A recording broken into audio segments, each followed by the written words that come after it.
Terima kasih pemirsa, Anda kembali bersama kami dan saya ingin kembali melanjutkan dialog. Tapi sebelum menuju ke Mas Arya, saya ingin ke Mbak Wiwi terlebih dahulu melihat hasil survei 3 nama dan 2 nama. Tapi yang paling menarik kita cermati di sini adalah 2 nama. Ini kan kita belum mempertimbangkan Mbak Wiwi soal siapa yang nanti menjadi cawapresnya. Itu kan juga pasti berpengaruh Mbak Wiwi.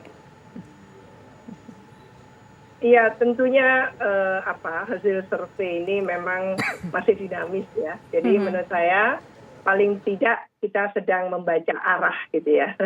Arah kemungkinan munculnya calon-calon yang tidak masuk angin lagi lah gitu ya menuju 2023 di mana penentuan ya akan dilakukan oleh partai-partai politik yang berkoalisi itu atau mungkin ada yang tidak berkoalisi gitu ya. Kita belum sampai pada satu pengerucutan gitu ya, calon-calon siapa saja yang memang akan menjadi capres, siapa saja yang akan menjadi cawapres ya ini. Jadi yang kita baca masih sangat awal gitu ya, dari koalisi yang sudah terbangun baik dari KIB, Golkar, PAN dan P3 maupun juga dari Gerindra dan PKB, demikian juga dari PDI Perjuangan yang kelihatan juga masih melakukan komunikasi politik, demikian juga dengan Nasdem, PKS dan Demokrat gitu ya.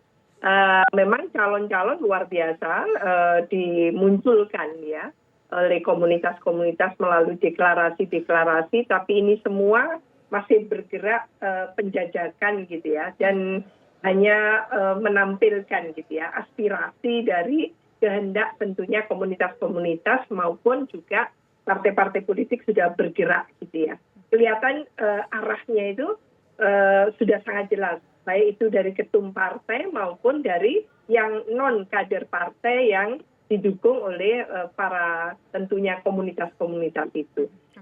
Jadi belum mengerucut kepada nanti siapa calonnya. Jadi penjajakannya belum matang ya, Mbak Tisa, menurut saya. Karena penjajakan ini masih mencoba berkomunikasi ya, para elit-elit itu berkomunikasi.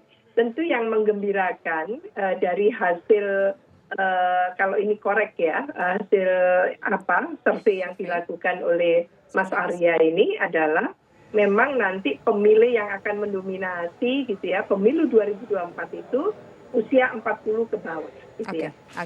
Dan ini menunjukkan ada perilaku pemilih yang berubah ya. Saya melihatnya itu bahwa modalitas, popularitas dan katanya itu tingkat elektabilitas atau mungkin preferensi dari pemilih itu tidak cukup ternyata, sangat tidak cukup. Sekarang itu empirik menunjukkan ya, pengalaman empirik dari pemilu ke pemilu itu akhirnya membuat pemilu itu bukan di ruang kosong, harus ada korelasi positifnya terhadap gitu ya kualitas dari para calon. Apalagi nanti ini kan eranya digital Mbak Tisa. Jadi digital leadership-nya itu juga dituntut oleh para pemilih-pemilih muda ini. Ya itu yang mungkin di hasil survei belum muncul. Baik. Nah sekarang kita ingin minta suara dari Prof. Karim Suryadi. Prof, melihat hasil survei ini dan juga melihat kondisi terkini, kita relatedkan bagaimana dinamika ke depannya, bagaimana tanggapan Prof? Ya, pertama pesan khusus saya adalah kalau membaca hasil ini yang menjadikan pemuda, begitu menurut Undang-Undang Kepemudaan, penduduk yang 17-39 tahun, itu pesannya jelas ya. Mas Anies Baswedan paling memiliki basis dukungan yang sangat luas. Karena bukan hanya ada pada kelompok-kelompok yang sejak awal mendukung Anies Baswedan, tetapi sebagian akan mengambil dan berada pada kelompok-kelompok yang mendukung Prabowo Subianto. Ini pesan khususnya. Nah, sama seperti Mbak Wiwi tadi, saya bilang pesan umumnya adalah ini yang 3 nama itu masih merupakan embrio. Dan kalau saya lihat, ini analoginya seperti fast food gitu ya. Jadi ada orang mau berjualan, warungnya belum punya, tapi barang sudah ada. Nah, barangnya ini dicek, apakah cocok nggak dengan selera konsumen? Ternyata cocok. Tetapi apakah akan jadi didagangkan atau tidak? Ini berpulang kepada ada tidak warungnya yang akan menjual mereka. Mengapa ini harus saya katakan? Karena di tengah hiruk pikuk dan dinamika pencapresan ini, ada gejala yang agak-agak unik gitu ya, di mana ada kecenderungan tiket Capres ini seperti mau diborong oleh pimpinan partai politik. Bahkan mereka yang punya popularitas yang biasa-biasa saja, itu tidak mengurangi niatnya untuk maju dalam pencapresan. Nah, kita tahu misalnya Mas Ganjar, Mas Anies, itu tidak punya kartu. Meskipun namanya misalnya dua-duanya disebut oleh Nasdem, tapi kan Nasdem juga belum cukup suara. Dan apakah ia akan berkoalisi misalnya dengan PKS atau dengan Demokrat? Itu yang kedua. Yang ketiga, seperti katakan Pak Wi tadi, ini kan seperti menawarkan seseorang. Padahal ketika ia digabungkan dengan wakil presiden, bisa menjadi penjumlahan, bisa menjadi sinergi. Penjumlahan itu artinya menggabungkan dua dukungan. Sinergi itu artinya ketika dua tokoh ini digabungkan, maka kekuatannya menjadi berlipat, melampaui penjumlahan dua orang. Tapi bisa juga berkurang ketika misalnya seperti asam basa dan garam gitu ya. Misalnya basis dukungannya sama, pembelahan sosialnya sama, atau memiliki sentimen yang berbeda. Tetapi menurut saya ini penting karena apa? Novelty-nya adalah survei ini membidik tentang peta politik pemuda. Sebuah kelompok yang sangat signifikan pada pemilu 2024. Dan pertanyaannya, apakah fenomena ini akan menggoda pimpinan partai politik untuk mencoba meraih tiga sosok ini? Kalau Prabowo minimal sudah punya kartu gitu ya dari Gerindra. Nah, tapi kira-kira ini bakal belum. Dua orang ini bakalkah membuat tergoda pimpinan parpol lainnya untuk meminang mereka? Bergantung kepada sikap partai politik. Apakah mereka ingin sekedar ikut pemilihan umum atau ingin memenangkannya?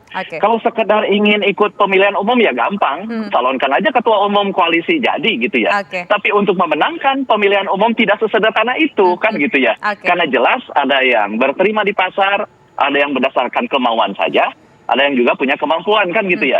Nah, tinggal ini ujian terberat sebenarnya ada pada pimpinan partai politik. Apakah mereka akan membeli dan menjual barang-barang yang sudah lolos tes food yang dilakukan oleh lembaga survei ini? Oke, baik. Nanti kita lanjutkan kembali perbincangan kita. Gitu ya. Semua pertanyaan kita sama. Apakah kira-kira barang yang tampaknya diminati oleh pasar ini dalam tanda kutip tadi ya akan dibidik, dilirik oleh pemilik toko begitu ya untuk dijualkan? Nanti akan kita bahas bersama-sama. Kita harus jeda terlebih dahulu. Pemirsa, kami kembali sesaat lagi. Saya ingin ke CCS, Mas Arya Fernandes. Mas Arya, kalau soal cawapres ini juga menjadi tentu pertimbangan. Kenapa tidak dimasukkan ke dalam situ? Mengingat kan kalau capres dan pilpres itu ada capres dan cawapresnya di situ. Baik, untuk cawapres memang situasi sekarang masih sangat cair sekali ya. Belum ada kandidat yang benar-benar pasti akan masuk dalam radar sebagai cawapres.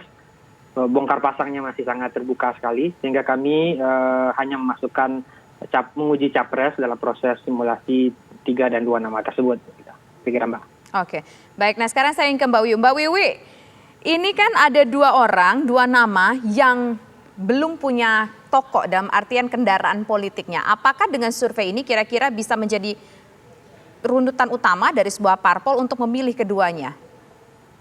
Iya, dua nama yang tidak punya katakan gitu ya, dukungan yang sudah pasti itu menurut saya beda cerita ya.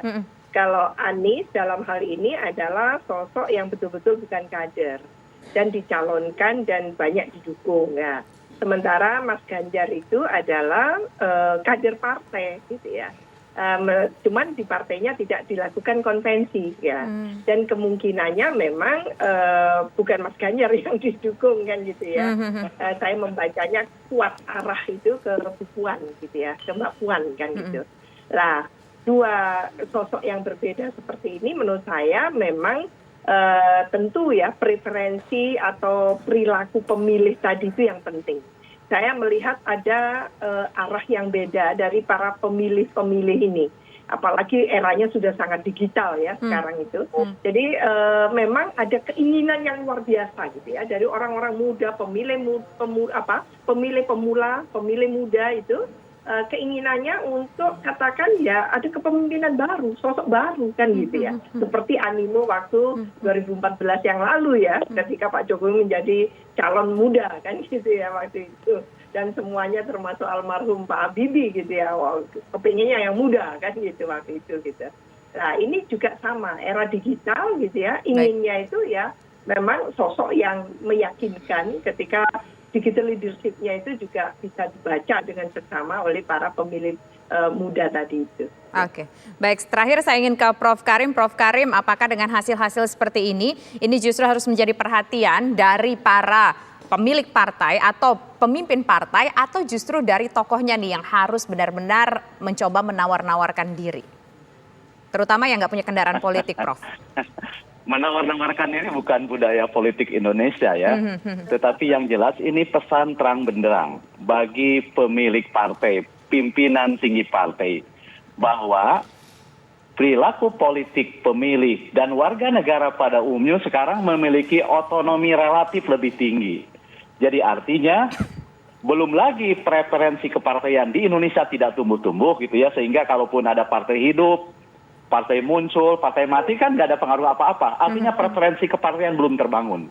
Di tengah suasana seperti itu, ditambah dengan otonomi relatif warga negara yang kian tinggi, baik karena kemudahan akses informasi gitu ya, atau kemandirian mendapatkan informasi yang ditutup-tutupi, maka ini menjadi terang benderang bahwa kekuasaan sesungguhnya melekat, kekuasaan untuk dipilih dan memilih itu sesungguhnya terlekat pada calon gitu ya.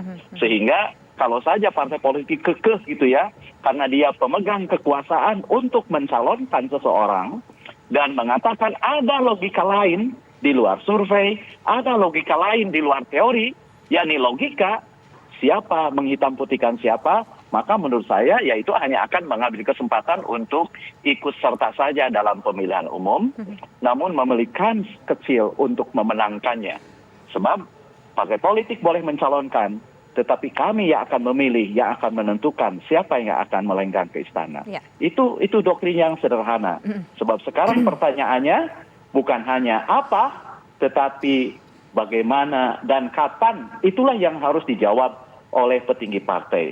Jadi bukan sekedar menyodorkan nama, tapi bagaimana nama itu dipasarkan dan kapan momentum terbaik untuk memunculkan nama itu juga menjadi pertimbangan. Dan tadi saya agak simpatik Mas Arya itu menyampaikan jawaban simpatik ketika ditanya mengapa tidak dengan wapresnya kan, jawabnya sangat cair. Saya tahu jawaban sesungguhnya adalah kita punya pengalaman memilih cawapres kan pada detik-detik sangat akhir kan gitu ya. Setelah capresnya beres kan gitu ya, dibungkus, baru kita cari-cari cawapres. Ini juga mungkin sebuah presiden yang akan berulang. Jadi nanti akan ada judul bab penelitian tentang berebut cawapres. Baik, terima kasih Prof. Karim, terima kasih Prof. Wiwi, terima kasih juga Mas Arya. Politik sangat misterius terkadang dan juga sangat dinamis. Kita lihat saja nanti bagaimana di 2024. Apakah 3 nama ini lagi dan dengan siapa mereka mungkin akan disandingkan atau mungkin ada kejutan lainnya. Terima kasih semuanya sudah bergabung bersama kami di program Kabar Petang. Selamat petang. Terima kasih Tisa.